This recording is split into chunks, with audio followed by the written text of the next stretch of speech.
Hello and welcome to another Arsecast Extra, as always with James from Gunnerblog, but not as always in the same room, and definitely not as always in Los Angeles. Goodly California to you, James. Yeah, they had to get us to the other side of the world to get us in the same room.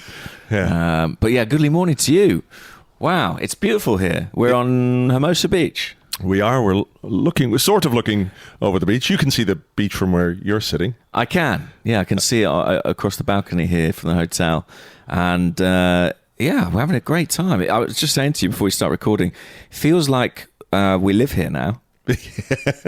Yeah, it's weird the way time plays tricks with your mind. Crazy. You know, we got here, you got here Monday, I got here Tuesday. Someone asked me last night at the event, you know, when did you get in? I said, well, I think only 2 days ago, but it feels like I've been here for about 3 months. It's some combination of being quite busy and also a lot of jet lag. Yeah. Your sense of time just collapses. Yeah. Do you find when you make contact with back home, if that's the right way, like astronauts from space, when we make contact with back home, it sort of completely skews your understanding of, you know, where you are in the world in the space-time continuum? Definitely. Like at the moment, I'm in a habit of when I get home at night, so be that like 11:30, midnight, I call home because the baby's just woken up. Oh, yeah. So it's like they say good night to me as I say good morning to them. And yeah, so we're completely out of sync. But in a way, that's quite nice because it means like in the daytime, I can feel, you know, reassured that sure, he's, you know, all everything's good. all right. Yeah. Yeah. But yeah, it is all out of whack. And from a work perspective, it's weird because you wake up and you've got a load of emails and messages, but then you deal with that in the morning. And then in the afternoon, everyone's in bed. Yeah. So, you know, you get off scot-free. Yeah, free and easy. Yeah, it's great. Free and easy.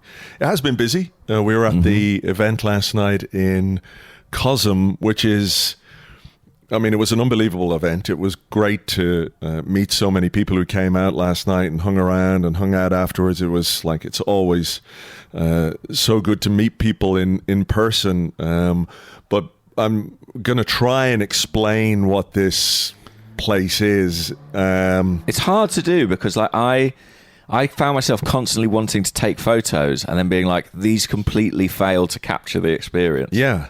So you're in basically a dome. People compared it to the thing in Las Vegas, the Sphere in Las Vegas. But you're in a dome and the footage plays in front of you. And it's, I guess, what they would call an immersive video experience. But it does feel like you're sort of sitting in the stands watching the sporting event that's happening in front of you. And there was some footage from some of the Arsenal games last season, Sheffield United, Liverpool games, but they've done it for NFL, they do it for ice hockey, basketball, MMA, and beyond that, there are other things. When we came off stage, they switched up the dome visuals to space. Yeah. It was like stars, and all of a sudden I was going, why are the chairs moving? It was like, whoa, you know, it's unbelievable. Yeah, it is. It is. I had to be pretty careful, actually, how long I looked at it, given my my dizziness issues. But yeah, the screen, it sort of stretches right over your head. So it's so hard to describe, but it's like you're in this little globe, and it's so, when they show something on it, it really does feel like you're there. And watching those highlights, like the crowd, for example, who'd come along, couldn't help but get really involved and invested in the highlights, even though they knew, you know, the results of the game. It's like you see a goal go in, and it, you know, feels genuinely like being in the stands. As someone who is a season ticket holder, I was like, this is really eerily similar. And yeah, I mean, I gather they're going to show a couple of Arsenal games there next season. The North London Derby in particular. Like if you're in anywhere near Los Angeles and you're looking for somewhere to experience the North London Derby in a new way, I would really recommend it, because the technology is just mind-blowing, and when you think it's in its infancy, you know, how good it's going to get in the years to come is kind of scary. That's true. You know? And unlike the Emirates, you can order food and drink, delicious food and alcoholic drinks to your seat. I should point out that's another big part of it as well, and I want to say thanks to Mazen and everybody there at Cosm who looked after us so well last night. But I think the other aspect of it is the sort of hospitality aspect, where there is fantastic food, and there is delicious drinks and amazing service, and everyone was so nice, from the people at the door to the people behind the bar to the people serving the drinks and food. It was just an incredible experience. So I do recommend it, and I'm not being paid to say that, by the way. I just had a fantastic time. I've been paid thousands. Oh, have you? Yeah. Jesus. No, I sampled all the food and drank, not all the drinks, mainly margaritas. Yes, a lot of margaritas. We did have some margaritas. It was really good fun. And the club sent down a few guests as well, which was very exciting. Yeah, it was amazing to meet a real Arsenal legend last night. Yeah. I never had the privilege before, but to get a little bit of a cuddle with Gunnersaurus was quite something. Was that your first time? First time ever, yeah. Wow, what a moment. I was so glad. Up close and personal. You were there? Sure. I mean, I was there. I went over to him and he nearly took me out, swung his big dino head around and caught me clean in the face. But we had a little cuddle afterwards and it was all fine. But along with Gunnersaurus, who was the star attraction, as well as Stuart McFarlane, to be fair, who has become a real Arsenal... Yeah. What's happening, Andrew? I don't know. There seems to be some kind of fire brigade issue. Yeah, it is the fire brigade. It's the Los Angeles Fire Department. Yeah. They're not shy. And there's a volleyball tournament going on over there, so somebody's clearly on fire. Very nice.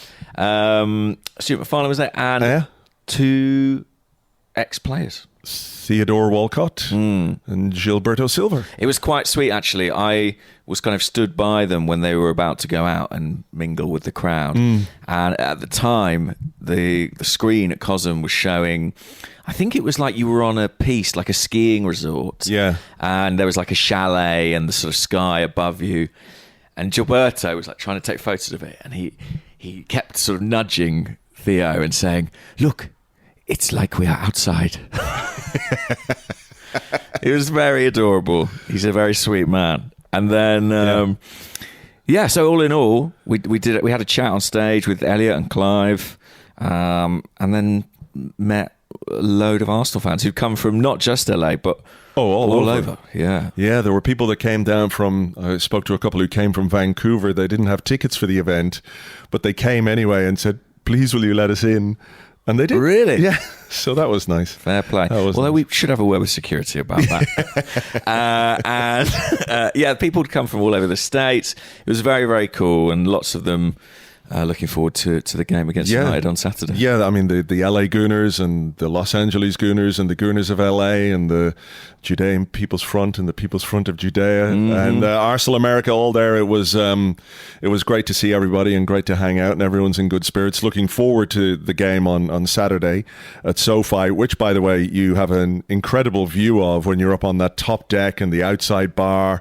It's just amazing. You're looking over the new stadium for the Clippers on one side, SoFi Stadium on the other. I mean, what a venue. It's amazing. So, it is in a pretty sweet location. Yeah. And tickets for the United game, I think we should say, I believe still available. I think so. I had a quick look yesterday. Some of the more expensive ones there, but I did see some $99 tickets, which is still quite steep, but not break the bank stuff, I guess. And if you're in two minds, SoFi is an incredible stadium. You're going to be there for the first time, I think. Yeah, looking forward to it. And I think there's some sort of Arsenal tailgate party before the game, which should be good fun as well. Do come down. I'm looking forward to meeting a lot more Arsenal fans there. All right, so let's talk a bit about some of the bits and bobs that have been going on from an Arsenal perspective since we got here. There was the game, obviously, on Wednesday night at the LA Galaxy Stadium, which is something Health. Yeah, I think something Health Park. It sounds like we're not here to sponsor, give shout-outs to sponsors who aren't paying us thousands. If you thought the Emirates Stadium was a tricky name, this is something else. Yeah. But I think somebody told me it might be the first purpose-built soccer stadium in the States. Right. Yeah, because obviously, with other sports being so dominant, they've always shared. Yeah. Might just be in the States, but I think it might be in the country. And Arsenal played Bournemouth. It was announced quite late in the day, so it was sort of maybe a more low-key affair than they're expecting on Saturday. Yeah, I mean there wasn't a big crowd. It's fair to say it's not a big stadium. I think it's maybe capacity 15,000, something like that, and it wasn't even half full, which I think is a bit of a shame. I don't know if it was how late it was announced or the ticket prices or the opposition. I'm not 100% sure. But I remember being there in 2019 when Arsenal were out here and they played Bayern Munich, and that stadium was packed. Right, yeah. Great buzz, and both ends and 2 stands either side, and they were all packed. And one stand was basically the stand, I think, where you were, the far side from where I was sitting, where the press box is, was basically empty. Behind the dugouts was essentially empty, which is a bit of a shame. But it was an interesting enough game, and I know it's very much early pre-season, and you can read too much into these things, and you don't want to build them up to the point where people get completely crazy and angry about a game that doesn't ultimately mean anything. But there are a few interesting aspects to it, I suppose. One is the return of Jurrien Timber, who played at the centre of defence, and I think looked very impressive. Looked like a guy who was very much in the mindset of he's here to make up for lost time after what happened to him at the start of last season. Definitely. I mean, he looks about as good as he did in pre-season this time last year. Yeah. Let's just hope he's able to see it through, and we can see more of him in competitive action, because, played at centre-half. I was intrigued by that. There's a few selections. We talked about what the team might be, and it was a bit of a mix and match, wasn't it? There was some senior players in there and a few younger ones as well. 3 17-year-olds on the pitch, a couple of other academy players like Saladin, and there was a few areas where I wasn't sure what Arteta would do. So, for example, with White and Timber, I didn't know who'd play right back and who'd play centre back, but it was White at right back, Timber at centre half, and then similarly Fabio Vieira and Ethan Nwaneri. I couldn't figure out who'll be the central midfielder and who'll be the wide player.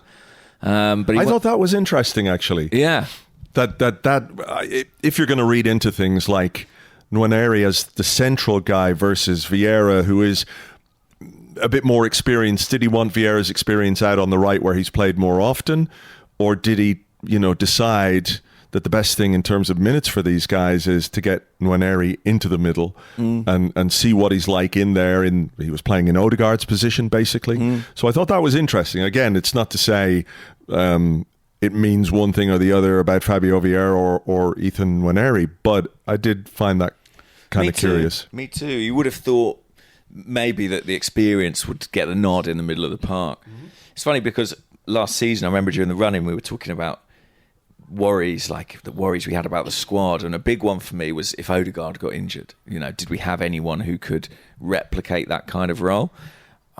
I'm not saying remotely that Ethan Nwaneri is ready to do that, but interesting that they were having a look at him as an option. Exactly, and not least because the other central midfielder, Saladin, is very inexperienced as well. So you could, if you were being a bit more cautious, have played Saladin, Vieira, and put Nwaneri on the right just to sort of balance it out a little bit, have a bit more experience in the middle. But he went with Vieira on the right. Vieira scored the goal. Yeah, really good finish. Yeah, very good finish. It was interesting to watch him and Ben White at times. Right. Ben White. You were on that side, weren't you? We were on that side, and he got bypassed a couple of times, just not quite aware of the runner. The Bournemouth left back was quite an interesting guy, getting forward quite often, and Ben White was not shy about letting him know he needed him to do a little bit more in certain areas. So that was... He let him know what's expected of him. I mean, that could be another reason that he was maybe in a wide position, not in a central area. Maybe he's not trusted with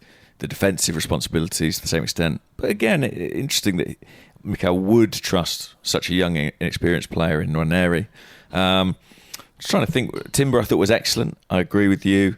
I thought the left side of the defence, given that you had 2 17-year-olds in Miles Lewis-Skelly playing at left back, and Aidan Heaven, a 17-year-old centre half, who had a couple of moments here and there with a very, very good striker in Dominic Solanke. Yeah.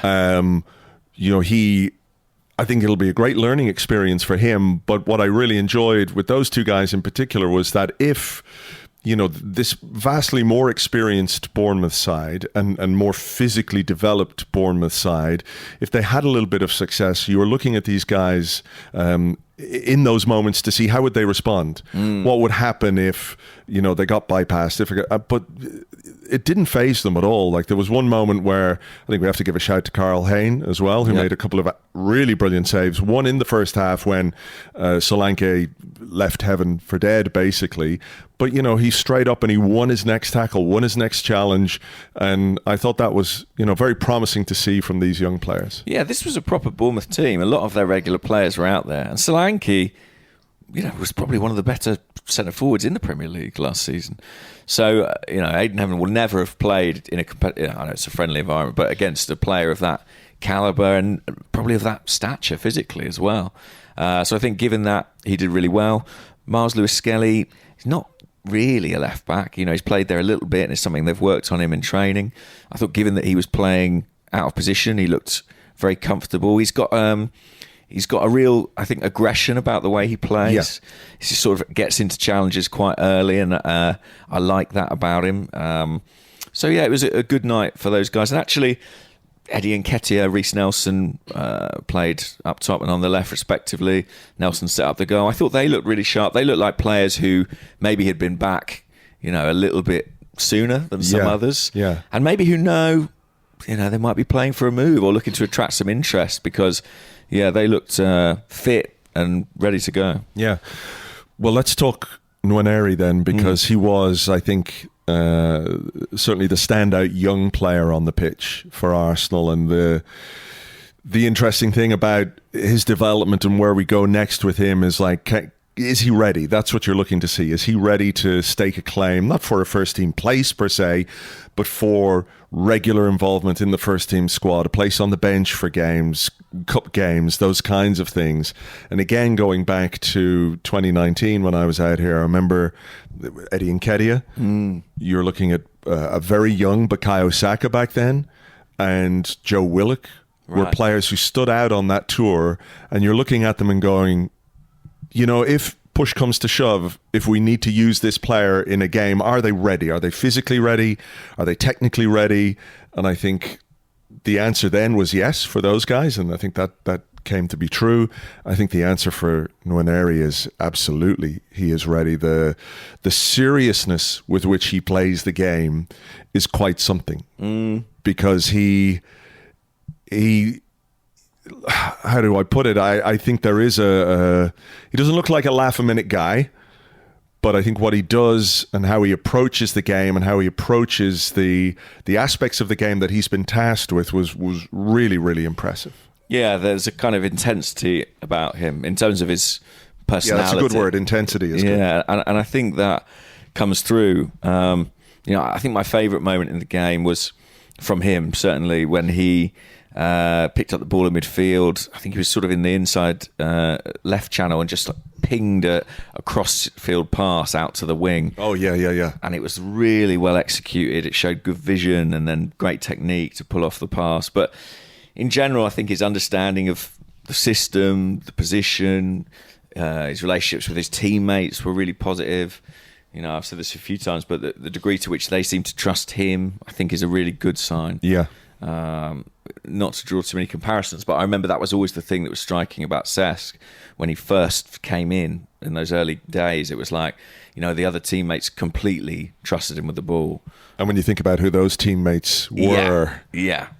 So, it was a really encouraging and exciting performance, and I hope in what remains of the tour we'll get to see a bit more of him. Yeah, I'm sure we will. What else about that game? Well, the second half, there were a lot of changes. We saw the likes of Jorginho, Zinchenko, Kiwior playing their first pre-season minutes. But I think, Bournemouth got themselves a goal. Bit unlucky, maybe. Big deflection wasn't there on it. And a bit of a mistake, I think, as well beforehand from the centre half. Omar Akik, I think, slipped, I think, did he? Or? Yeah, I can't quite remember, but I think he gave the ball away. And then, the last 20 minutes, I felt it became a little bit sort of, what happens to games when there've been so many changes for both sides. It just gets completely unstructured, very loose. It wasn't necessarily end to end, but there were spaces and gaps that there weren't in the first half. That's for sure. It's certainly up to about the hour mark. Karl Hayne again made a very, very good save. Yeah, was it from? I can't remember whether it was from Solanke again or somebody else, but it was an excellent save. It was a good Bournemouth chance, and it went to penalties and. Ultimately we won that penalty shootout. So apparently they were going to have penalties, whatever the score was. But, they did that last summer as well. They did that last year in New York. There was the game against Man United had a penalty shootout. I can't remember if the game against Barcelona had a penalty shootout. I don't know. Not sure. I think it's quite good fun, to be honest. I mean, in these games where the result has no consequence. Yeah. Well, it was funny. I don't know if it's funny or interesting or whatever, but there was one end of the pitch which was absolutely full with Arsenal fans. Yeah. As I was looking at it, was the left-hand goal, and I assume that Bournemouth won the toss to decide which end the penalties were taken. It was a bit of a shame, that. And they went down the other end, which I guess I understand, but from in a friendly with the spectacle, just do it in front of the fans that are there and have a bit of fun, No, but I agree. Arsenal scored all but one of their penalties, I think. Yeah, Trossard hit the post. Yeah. Little stuttered run up. I mean, he got everything right, but just hit the bottom of the post. I can't remember who scored now for Arsenal. It was Jorginho, Odegaard. Yeah. It was all the senior players anyway. The winning spot kick was Jakub Kiwior. Kiwior was, And Karl Hayne saved 2, I think. Yeah. So he had a good night all round, I think. And he did well, yeah. I asked Mikel Arteta about him after the game, and he did sort of confirm alone is what they're looking at for him, but needs must at the moment. Yeah, I mean, there isn't another senior goalkeeper out on the tour. There's the 2 young guys. So I think we'll see Karl Hayne play the game against Manchester United. So, yeah, an interesting exercise, and I think Mikel Arteta looked pretty pleased, pretty relaxed afterwards. And no sign of any injuries, which is no, that's always good. And there's more players coming back now. I think they're with the camp already. Are they? Kai Havertz? Did they come in today? I think they were coming in today or yesterday. So Havertz. Who else? Good question, actually. I don't think Saliba is joining yet. No, they're not coming till Saliba, Saka, Rice after. I saw Saka's in LA. Oh, really? Yeah, I just was looking at the Reddit Gunners, and there's a picture of him in LA with some random dude who spotted him on the street somewhere. Well, so I don't know if he's maybe at Disneyland, having a few days at Disneyland. Maybe. Yeah. I mean, I think Jude Bellingham's here, Trent Alexander-Arnold. I guess it's a big holiday destination. Yeah. Get to Vegas. But will Saka drop into the Arsenal hotel for a catch up with the guys? I don't know. Who knows? We'll find out. One player who didn't play on what fucking day is it, James? It's Friday. It's Friday, so it was Wednesday. Right. Was Emile Smith Rowe. Yes. And before the game, news had broken of an agreement between Arsenal and Fulham over a transfer for Smith Rowe. And it's not really a surprise, I guess, in that it's been mooted for quite a while. There's been interest from Palace as well, interest from Fulham, but it seems to have come to a head, and they didn't play him. And Arteta said basically things are happening. And when Mikel Arteta is even saying that, you know that things must be fairly advanced, because he doesn't like to comment on transfers in any way, in or out, unless something is happening. So it does look as if Smith Rowe is going to go to Fulham. 35, 37 million. Thereabouts. You would assume with some kind of clauses that might be beneficial in the future, but in the short term, that's what it looks like. And from the player's point of view, it's probably a good move. It's probably time for him to move on and play more regularly. He's at a point in his career where he really, really, really needs to do that. It doesn't look like that was going to happen for him at Arsenal, which I think is a bit sad, and we might come to that part of it in a moment. But from his perspective, a chance to sort of wipe the slate clean in a way and have a fresh start and play the games that I think a player of his talent should be playing. Yeah, well, look, we had a big debate about it, didn't we, last weekend, and a big discussion about his options and what might happen. I think it is probably for the best play. That is that is exactly what he needs to do at this point in time. Go and play football matches. And if he didn't feel he was going to get the opportunity to do that at Arsenal, then I think Fulham, it's a decent enough move. They played some good football last season. I think crucially, he'll probably start there. You'd expect him to be an important part of that team. Who knows? They might even spoken to him about the role they see him in. Maybe they're going to give him a number 10 position or see him in one of the wide positions. I don't know. I think he'll be more in the final third of the pitch than the middle third, which is probably where his football would have come at Arsenal. So I think that will suit him.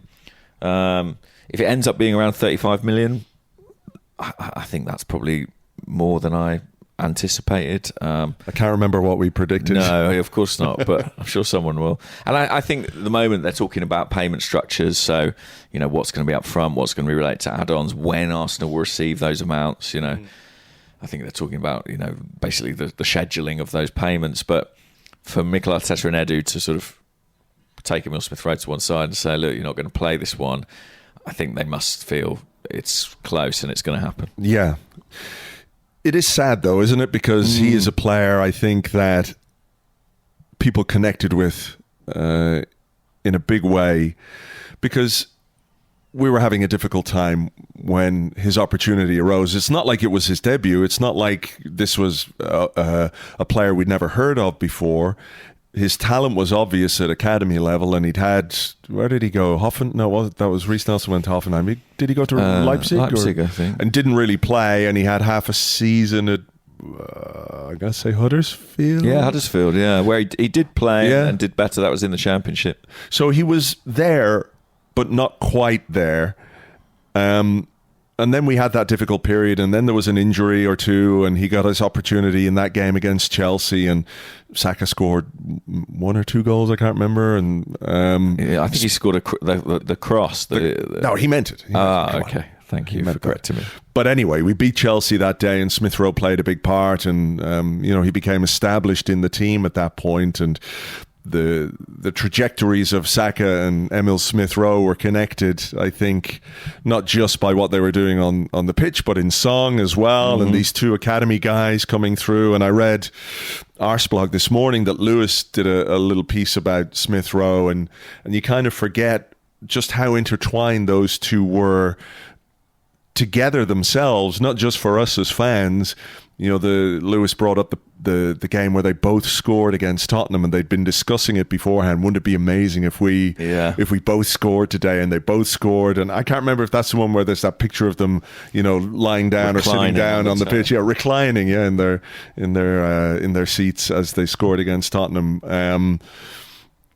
And you thought at that point that these two guys, the number 10 that he got, the number 7, they were going to be part of this team for a long time together. And it was a very tantalizing prospect. And the romance of their progression from academy kids to first team, it was all there. And then football can be kind of cruel, and football can be kind of ruthless. And he had that unfortunate injury. And ever since then, it just hasn't happened for him. For whatever reason, that door closed. The door that opened to give him his opportunity sort of closed behind him. And you can't help but feel sad, even if you think it's probably the right thing for him, the right thing for the club.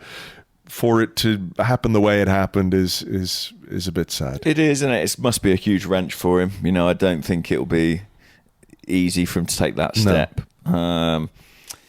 And I'm sure it'll be very emotional for him when he does move, and emotional for us as well. And I'm sure Mikel Arteta will talk about this in time, maybe when things are finalised. But, if he was drawing up a list of important moments or important players in his tenure, in his managerial career, Emile Smith Rowe and his introduction to the team in that winter would surely be right up there. Yeah, no question. No question. So that looks like it's going to happen. And obviously that then means that Arsenal have some spending power because of the PSR rules and the way that academy players are seen it's, I don't want to go into the accountancy of it, but it's, basically pure profit on the books, and that gives you more scope to do a few things. And one of the things I read just before we started recording, that Calafiori might be coming out here and completing his deal, which is a very interesting signing. And again, it's one of those, it's not a surprise to anyone. That's a name that's been doing the rounds, but that basically looks like it's going to go through. And then we wait and see what else might happen, both in terms of outgoings and incomings. As we know, Arsenal are pretty tight-lipped when it comes to transfer talk and transfer chatter. You've been around the last few days, around the squad and everything else. What's your sense of what might be happening or not at this point, or is there anything out, or whatever's out in the public domain is basically what's going on? Yeah, I think that's broadly right in that Calafiori's going to get done, assuming all is okay with his medical. I think that's going to take place in two parts potentially, maybe partially in London and finalised here. I think he'll come out and join up with the squad. Whether or not he's thrown into a game against Liverpool potentially next week, I don't know. Yeah, you have to think it's a possibility. Italy went out relatively early, and he might get a few minutes there. In terms of sort of what else happens with the squad, I don't expect a great deal, certainly until we get back to London, because the players we mentioned who might depart, the likes of Reece Nelson, Eddie Nketiah, I think in their mind they've always known, and the club have, I think, been quite transparent that they were needed to be part of this touring group. Yeah. I think once we get back to the UK and once we start adding, I think the day that we get back, I think the likes of Saka, Rice, Raya, Ramsdale have to report to duty effectively. Yeah. I think then we might see a little bit more movement. And I wonder if I wonder what the next thing we look at will be. A lot of talk about Mikel Merino, central midfield player. Yeah. He does play in that kind of left-sided central midfield role, and that is one of the positions Emile Smith Rowe would have been a contender for. Yeah. So there might be a certain logic in thinking, once he's out the door, they might turn their attentions to him. Yeah, we had a bit of a chat about this last night at the event, but it does raise some interesting questions about, how the midfield is shaping up for next season. If you bring in someone like Merino, who is probably a little more like Declan Rice, or as you mentioned, a bit more Granit Xhaka perhaps, than Emile Smith Rowe. But then you have Rice, you have Jorginho, you have Partey. What way is Mikel Arteta thinking about setting up that midfield? In what way does someone like Calafiori coming in on the left, the inverted left back thing, is that going to be something that Calafiori is going to be asked to do differently from Zinchenko? Is his role going to be a bit more internal or external when you look at how we shape up on the pitch? I think there are some very interesting discussions to be had, and whether we can glean too much from what else happens in pre-season, or maybe some of the games later in pre-season might give us a better idea of what Mikel Arteta is thinking. But I can't help but recall what he talked about last year, after they brought in Jurriën Timber and they had pretty much a full complement of players to choose from until some injuries hit, and then your options are restricted. But the idea that unpredictability was something he was really looking for. And it sounds kind of counterintuitive, because one of the things, or one of the discussions that people have about Arteta, is that as the season goes on, his team selections become more and more predictable, in that he chooses a core group of players who are maybe the most match fit and maybe the best players that he has available to him, and the ones he thinks are best able to get a result. But maybe this summer, maybe this season is where he is going to have to not hold that to be absolutely true about the unpredictability, but in order to continue to progress and improve, having that wider group of players and being less predictable to opposition managers and analysts, etc., is how we find another tiny little marginal gain. Definitely, yeah. We've been speaking about this over the past couple of days, but if you add Calafiori and Timber into that defensive group, I think what you can do in your own half of the pitch, the way you build up, it's transformed. There's so many options at your disposal now, especially if you've still got guys like Zinchenko around. There's a huge amount of flexibility there. As for Mikel Merino, I kind of think maybe the best comparison for him is to say that he might be sort of the kind of midfielder that Arsenal hopes Kai Havertz might be in some respects. Yeah. Very physical, height, aerially, competes for a lot of duels.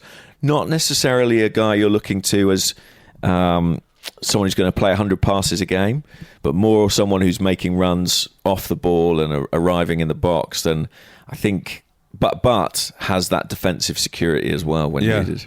Yeah. I think that would be really intriguing, and whether or not he'd be arriving as a starter or a rotation option, it's hard to say. It would be an unusual signing in some respects because he's 28 years old. Yeah, that's true. It goes kind of against what we've been doing, but we have brought in Jorginho, we have brought in Trossard. Yeah. There has been some measure of experience being brought in. I do think that might be part of why he's being targeted, because he's 28. He's basically a plug and play option. I think he's tactically astute. He's got loads of experience, obviously, from across his career: Spain, Germany, Italy, or not Italy, England. Played for Newcastle, of course. So he does have experience of the Premier League, and I do think that is something that Mikel Arteta likes. Just players who know the league, who aren't going to take time to get up to speed with the physicality of it and the speed of it. It won't be any surprise to him if he does come in. No, not at all. So that I think would be probably the one to watch. And then in other areas of the pitch, I think you're probably looking at seeing what happens with the outgoings first. I mean, I mentioned Nelson and Nketiah. I think if they go, I think we'd likely see an addition to the front line. And then, goalkeeper maybe if Aaron Ramsdale gets a move. Yeah. It's gone awful quiet on Dan Bentley of Wolves. I think Arsenal, there was a big gap between what Arsenal wanted to pay and what Wolves expected. Sure. So I'm not sure if that one will progress any further. But there's the Spanish goalkeeper, I forget his name, Garcia at Espanyol. Juan Garcia, yeah. Juan Garcia, who, I think is kind of earmarked as the Ramsdale replacement, should that be required. Yes, if there is a market and a move for Aaron Ramsdale. I mean, I think your point about Nelson and Nketiah being needed on this tour is a good one. They are needed. Eddie was the captain the other night, Reece Nelson a senior player, and it's Gabriel Martinelli and Gabriel, the other two, who are coming back with Kai Havertz. For all the people who were screaming that as we were forgetting those two very important players. Yeah. So within a week or so, we'll have Kai Havertz, Gabriel Martinelli, and Bukayo Saka as well still to come. That will make quite a difference to the front line. Yeah, but I do think if those two go, if they find a move, I know there's talk about Marseille and Eddie and Leicester in for West Ham for Reece Nelson. That if they go, there is absolutely a need for a signing. I'm actually looking forward to seeing if Gabriel Jesus can get back to something like full fitness, because I think if he can and if he does, that's an incredible player to have on our hands, not least because he is someone who can fill three roles in that forward line. He can play left, right, and down the centre as well. So if we can get him back. But if you lose those two in Nketiah and Nelson, there's absolutely room for one more player, and I'm fascinated to see who they might go for, what profile of player they might go for, because the interest and the attempt to bring in Benjamin Sesko at the start of the window might tell us what they think they wanted, but as the window goes on, whether it's more opportunistic or whether they've got a plan for a particular player, we'll have to wait and see. But I am really fascinated to see what they're going to add to that forward line. Yeah, we know they wanted Sesko. It didn't work out. He stayed in Germany for a year.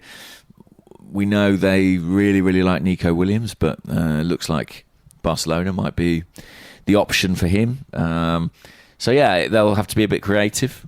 And I'm like you. I'm excited to see what kind of profile they'll go for, as they say these days. Definitely, I think they'd need an addition in that part of the pitch, especially if, as we mentioned earlier, they see Nwaneri as more of a midfield player than an attacker. I think there's clearly going to be a gap there. And I think as well, even during last season, we said at times, that we would benefit from something different, a different weapon to call upon, whether that is a more conventional centre forward or someone a bit more versatile, a bit more flexible. That would be where my hunch might be at this point in time. I think they'll stick with Kai Havertz. They'll hope for the best from Gabriel Jesus, and maybe they'll look at someone who can play through the middle but can also operate in wide areas. Yeah, and we've talked a bit about pace, haven't we, over the last while as well. So whether that is something that comes part of that package, we'll have to wait and see. But I do think it'll be, as we said before, maybe towards the end of the window when more things start happening. Because of the market itself as well. There are clubs obviously who've done a bit of business, but in general I think it's been relatively slow because of the tournament summer and some of the players who've been away. So tournament summer is definitely a big thing. I was thinking you're getting this slightly odd thing happening because of the PRS rules where you almost got 2 windows. So you've got the people who've got to do their business by June 30th and all those deals that get done. And then it's like a breather and a second market ahead of the transfer deadline. Look, maybe I'm wrong. I sort of think for Arsenal at this point in time, it's really going to be about quality, not quantity. I'm not expecting a big flurry of business or incomings. I think when you're looking for that extra 1 or 2%, it's not easy to identify players of that caliber on the market who can improve you. So I think we are talking about a handful of additions here, but we've signed David Raya permanently, who was Golden Glove goalkeeper last season. We've signed Calafiori, who was one of the stars of the Euros and feels an obvious need on the left side of our defence. Although it does feel like it's been a bit slower, a bit later. I think we're in a decent position. Yeah, maybe 2 more in. Yeah, and what Arteta has said as well is, I know in the middle of transfer season, people love transfers and get very invested in them. The last thing they want to hear is a manager saying, well, we also have to get more out of the players that we have. And it's like, oh God, can we not just get rid of them all and bring a load of new ones? Come on. But that is absolutely true. And I think there are players, last season who didn't quite perform at the level that we expected from them. I'm thinking, Martinelli and Jesus in that regard. We didn't have Shuri and Timber available to us. That's true. And like a new signing, Andrew. He is like a new signing. So, there is room for improvement with what we've got as well. So I think that has to be, maybe the fundamental aspect of how you look ahead to a new season is how do we get more out of what we've already got, and how do we augment that, which in turn helps to get more out of the players that you already have as well. Yeah, and I think as well, if this floats your boat, we might see quite a few more... Sorry, guys, I just got choked there. I got all choked up about the prospects of what I'm about to say. It's emotional. We might see quite a few more academy signings. So guys like Tommy... Setford. That's it, Setford. Who Setford wives, who we paid a decent fee for. I think it could amount to around £1 million for an 18-year-old goalkeeper. We brought Lucas Nygaard in as well.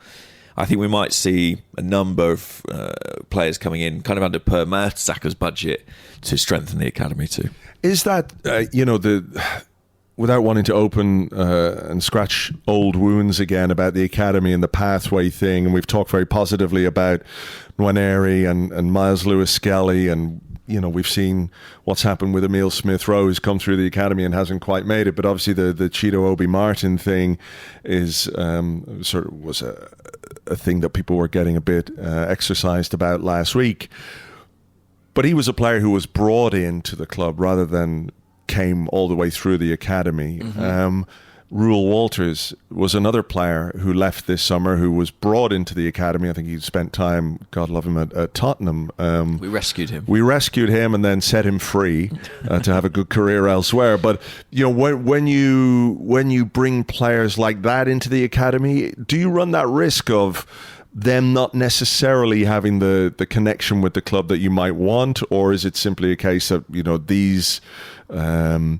these young teams, these underage teams, need players and need recruits right now? Yeah, I think first of all, you want to have a strong winning culture all the way through your academy. And if that means you have to make signings, sometimes you have to make signings that you're not even sure will be first team players, but they give the academy team enough depth to be competitive. Because honestly, it's no good for your football education to be in a losing team every week. If you want to play for Arsenal, that's not what you want to be doing. So I think there's that kind of short-term aspect of we need the academy sides to be strong, competitive. But I think there's also, I think it's just part of football, that players move in these formative years at times. I actually think the exceptional cases are ones like Bukayo or Emile, where they have been with the club for a very long time, since they were, I think under 10. I think that's probably more unusual. And actually, when you look at it was interesting when England got to the Euros final, there were a number of pieces kind of looking at the trajectories of each player and where they started out and their original grassroots clubs. Quite a number of them, by the time they're 16, they've been at 2 or 3 places. If you're in demand, you're in demand. So I think it's just part of it, and maybe the lesson is for us to be a bit more philosophical when we're on the other end of it. Sure. We had this conversation maybe a couple of weeks ago or last week. I can't remember. Time is a construct we've lost all sense of. But we did have a conversation about the perception of Arsenal and the academy and the pathways and those kinds of things. And as I think you said, rightly, whether it's rightly or wrongly, that is the perception. To what extent do you think the club are aware of that, and how does that inform what they do and how they do it, and how they demonstrate that that pathway is there for players, even if someone like Bukayo Saka is a shining example of how it's worked? Yeah, but people have short memories, don't they, in football? And you're constantly having to kind of prove yourself and prove that pathway exists. It was interesting. Mario Kojadubri scored a couple of goals for Brighton's first team in a friendly over the past few days, and I saw that go quite big on social with disgruntled Arsenal fans saying, I don't know, that we've let something special go there. Who knows? Maybe that will prove to be true. I think Arsenal are aware. They are aware, but the difficulty is to what extent do you make accommodations to fix that? I think I've said before, you can't really tell Mikel Arteta who he's got to pick. And he's a guy who's absolutely fixated and focused on winning. So I don't think he's going to take unnecessary risks. But he's also a guy who was always self-examining, who's always self-reflecting, who's always thinking, what can I do better? How can I be a superior manager than I was yesterday? And maybe that's one area where he'll be looking at himself and thinking, what can I do to persuade these players, other players, that Arsenal is a place where young talent will thrive and flourish?